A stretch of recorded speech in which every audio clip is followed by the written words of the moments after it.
It is Wednesday, May 8th, and the Dong Report is back in your life. I am at Modi, and I have three MLB home run predictions for you guys to lock in for tonight's MLB betting slate. Unfortunately, last night was not one of our nights on the Dong Report. I gave out four predictions. We did not get any of those four to cash. We are 0 of 4 yesterday, down 2 units. We're still riding high from Monday's day where we got 2 of our 3 plays to cash, but it's never fun to have a dongless day like we had yesterday. So let's hope we can have a better day today.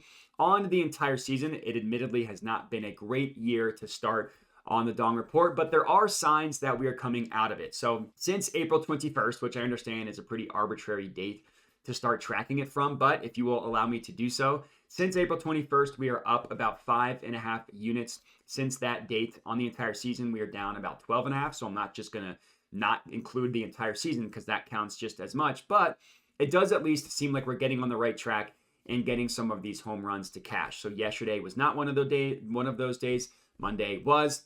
Let's hope today is as well. If you are new to my channel, I would appreciate it if you could like the video, comment, and then, of course, subscribe. The most important thing, subscribe if you are new. Dong Report all summer. Still giving NBA playoff picks as well. Had an awesome day in the NBA yesterday, so definitely recommend subscribing. And then the last thing I'll mention before I get into today's picks is that I do have a Dub Club where I send everything out. I charge $5 a month. The way it works is the picks you see me give out for free on YouTube and on Twitter, same picks that I send out on Dub Club. You just get it immediately if you're on the Dub Club, and you get it sent directly to your phone. So the link to that is in the description of the video as well as the pinned comment. As soon as I decide what a play is, the first thing I do is send it out on Dub Club. So by the time you're watching the YouTube videos, sometimes the odds change. By the time I record, edit, post, the odds can change. Dub Club was my way to kind of prevent that, get people able to get picks in before the odds change. But if you'd rather not spend the $5 and just watch the YouTube videos, get everything on YouTube and Twitter, totally fine with me. I just like to give people the option. And now we can get into today's picks. So the first play that we're going to go ahead and lock in here. This is in the Astros versus Yankees game. We're taking Juan Soto to hit a home run, plus 285 odds at FanDuel. There are a couple good weather games today for home runs to be hit. This Astros-Yankees game is definitely one of them. In the Yankee Stadium, we got winds blowing out to right field, which should only help a lefty. It's a somewhat warm day. In New York, it's not quite like above 90 degrees when the ball really carries, but it is a somewhat warm day. And the ball should be able to carry at Yankees Stadium. So pretty good day from a weather perspective. Also pretty good for lefties as well. So I knew I wanted to target a lefty in this matchup, and I decided to go with Juan Soto, who I think is a really good play to hit a home run tonight. So he's hit 3 home runs in his last 14 days. He's got an ISO rate of 26.5%. Now, if you are new to my channel, ISO rate stands for isolated power. It measures exactly what it sounds like, how much power that a batter has. Anything that is 25% and above is considered excellent. So his ISO rate at 26.5%, good to go. He's also got a barrel rate of 14%. Barrel rate measures essentially contact, right? How often you hit the barrel of the bat when you make contact. For 14%, so 15% and above is considered excellent. 10 to 15% is considered great. So he's in the great but not quite excellent category, but that's okay because his ISO rate is excellent, and a lot of his other metrics look really good as well for home runs specifically. He's got a pull rate of 46.5%. In Yankee Stadium with winds blowing out to right field, you want that pull rate as high as possible for a lefty. Generally, 50% and above is what would be in the excellent part. 46.5%, that's still considered great. No problems there. He's got an average exit velocity, and that's a number that I've been looking at a lot more recently. Basically, since April 21st, when I started to have a lot more success, there's kind of also when I started looking more into average exit velocity. So let's hope that we are onto something there. Juan Soto's average exit velocity, 96.4 miles per hour. That's the 5th best in the MLB over the last 2 weeks. And Juan Soto is only one of 2 batters that has an average exit velocity 95 miles per hour and above. And that's why I'm using that number, because anything when you hit a ball, meaning when an MLB player makes contact and the ball leaves the bat at 95 miles per hour and above, that's considered a hard hit. And Juan Soto is one of only 2 batters that basically averages a hard hit every time he makes contact, while also having an ISO rate in the excellent category. He's only one of 2. Overall, he's got a hard hit percentage of 60.5%. That's a really good number. 7th best in the MLB over the last 2 weeks. He also leads the MLB in just hard hits overall at 26 hard hits just in general, not looking at percentages. Number of hard hits, he's at 26. That leads the MLB. He's going up against Spencer Arrigretti, I think I'm pronouncing that right, of the Astros. Now, that's going to look like a scary matchup on paper because he's only given up 1 home run on the year. But if you look at his advanced stats, I think that's more lucky than anything. And I think the home runs are going to start to come for him. He's averaging a fly ball ratio of 44.4% against lefties. That's a pretty high number from a pitching perspective. Fly balls are what you want for home runs, especially in a game like this. His hard hit percentage is also much higher against lefties than it is against righties. And he's a right-handed pitcher. And Soto has hit 6 of his 8 home runs against righties. He's got an ISO rate of 25% against righties. That's in the excellent category. And it's only 20.5% against lefties, which is good, great, but not excellent. And the last thing I'll mention is Arrigretti throws almost half of his pitches are four-seam fastballs. Soto crushes four-seam fastballs more than any other pitch. So all in all, I like the look for Juan Soto to hit a home run. Let's hope he comes through for us. Next up, we're going to the Blue Jays versus Phillies game, and I'm taking Vladimir Guerrero Jr. to hit a home run at plus 480 odds at FanDuel. Now, I will admit, this one is admittedly going to take a little bit of a leap of faith. If you just are strictly looking at his ISO rate, you are not going to be impressed with Vladimir Guerrero Jr. So I'm not going to sit here and say that his ISO rate is why I'm taking it. But if you look at basically all of his other metrics outside of ISO rate, he's been hitting the ball really, really well. He just hasn't really been able to get lucky and get some to go yard.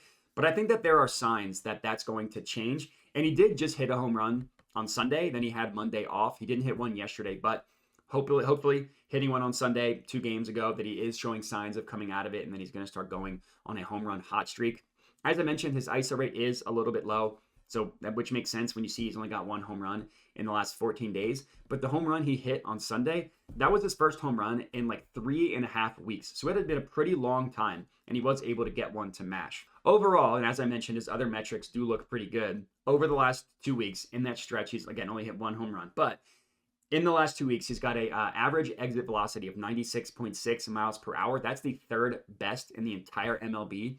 Over the last 2 weeks, he's averaging a hard hit every time he makes contact. He's got a barrel rate of 17.6%. That's in the excellent category. He has a hard hit percentage of 58.8%. That's 12th best in the MLB over the last 2 weeks.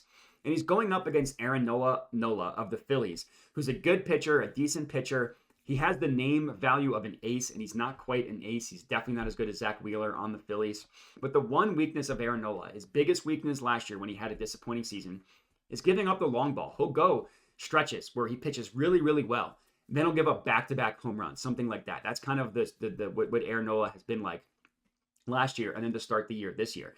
Even though his ERA and some of his advanced numbers, and just not even looking at home run stuff, but just looking at general numbers, are a little bit better than last year, all of his home run metrics are almost the exact same as they were last year. This year, he's got a home run per 9 of 1.45. Last year, it was 1.49, basically the same thing.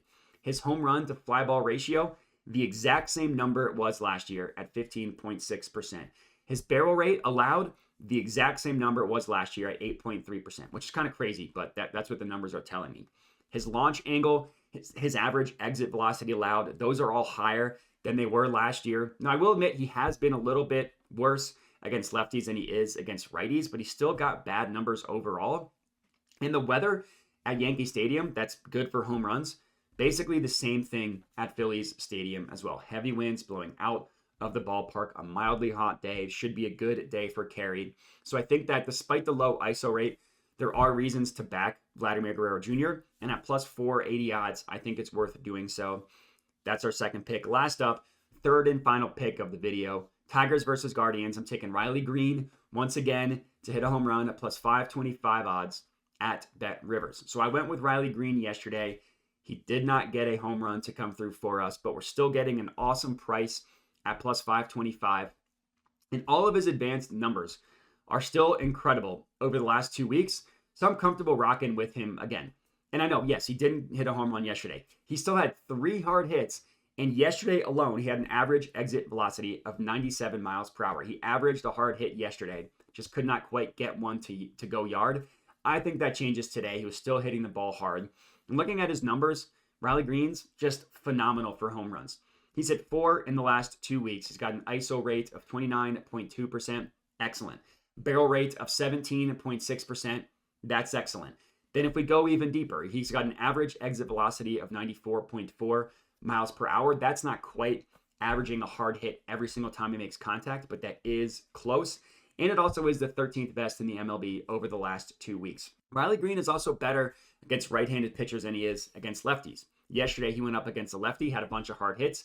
Couldn't quite get one to go yard. Today's going up against a righty.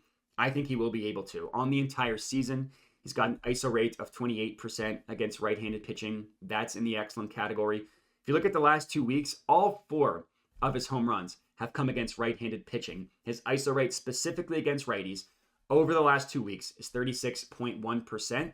And the pitcher that he is going up against on the Guardians gets crushed by left-handed hitters, which Riley Greene is. Tanner Bibby of the Guardians, 5 of his 6 home runs he's given up this year have been against lefties. His home run per 9, 2.14 against left-handed hitters. That is awful. Allowing a barrel rate on the year of 10.7%. That's awful. 9th worst in the entire MLB. And then some of his advanced stuff. He's giving up the 14th worst average launch angle in terms of how high it is. That's good for home runs. He's averaging the 29th worst, which is not terrible, but still 29th worst average exit velocity allowed on the year as well. Riley Greene should be able to right his wrongs from yesterday, mashing a home run, cashing out our 3rd and final pick. And that's all we got. 3 dong predictions for you guys to lock in. Make sure to like the video, comment, subscribe. If you're interested, check out my Dub Club for $5 a month. But that's all we got. I appreciate everybody for watching, and have a good one.